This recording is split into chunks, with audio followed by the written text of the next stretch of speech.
Para matibay. Ano masasabi mo sa mga unang gumawa nito, boss? Sablay. Hindi sila contractor, kan sila kontrasira. Ito na yung pangatlong visit natin dito sa sa site na to. Gagawin na ng museum to mga boss eh. Pre, paabot muna. Ay, pre. Kailangan kasi ni boss makita yung site na to. Para ma-visit na. Oo. Shoutout! Matagal nang natingga to, di ba? Tignan mo yung mga pinag-iniminan nila, di nila Oo. nililigpitan. Di ba tinakasan ng engineer? Bali, naabutan namin, ito flooring pa lang ginawa namin, nakaka 100 na dito sa flooring eh. 100,000? Magkano ba binigay niya nung sa'yo ni boss? Hindi, tatapusin ko na daw to, finish ko na daw to. Finish na to? Ha? 6.5. Million? Oo. Sagad-sagad na yan. Oo, puro na yun. Tsaka anong kahoy ba to, boss? Nara yung ginamit nyo? Oo, kaya mahal. Sa bagay, no?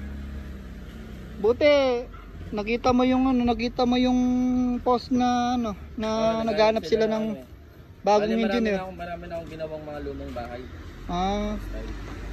Tapos yung mga sobra-sobra, boss, lalagarian na lang.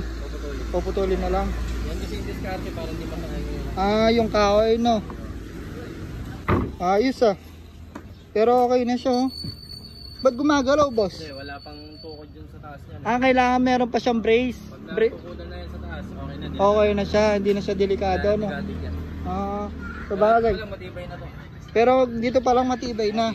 Tsaka yung mga ginawa nila sa poste, dodoblehin natin ang buhos yan. Ito yung mga ginawa nila sa poste. Bubuhusin nyo pa to, boss, yung mga nawarak. Kukudraduhin namin yan. Okay. Para mas matibay, no? Papahain na yung kalahati nung sa napito. Para matibay. Ano masasabi mo sa mga unang gumawa nito, boss? Sablay. Hindi sila contractor, kan sila kontrasira. Hindi naka-level na, boss, no? Hindi. Pero ngayon, salamat, boss, dahil na pumayag ka na ituloy itong project na to, no? Kasi malaking tulong din to para sa boss namin. Sanay na tayo niyan pagka sa mga ganyan. Buti wala kang pasok ngayon, boss. Wala, pinag-swimming ko muna mga tauhan ko. Sa bagay, maulan, no? Dito, mga boss, mapapansin nyo, matibay naman yung pagkakagawa nila. Yun nga. Tauhan na nagbebenta ng makakala. Nasaan? Ayan. Yung dating tauhan na nagbebenta ng makakala. Tumakas eh. Ayan, no? Tibay na siya. Pwede ka na magtakbuhan dito, no, pre, no? Boss, foreman ka ba rito? Ano ka dito, foreman? Contractor. Contractor siya. Ayan. Contractor engineer siya.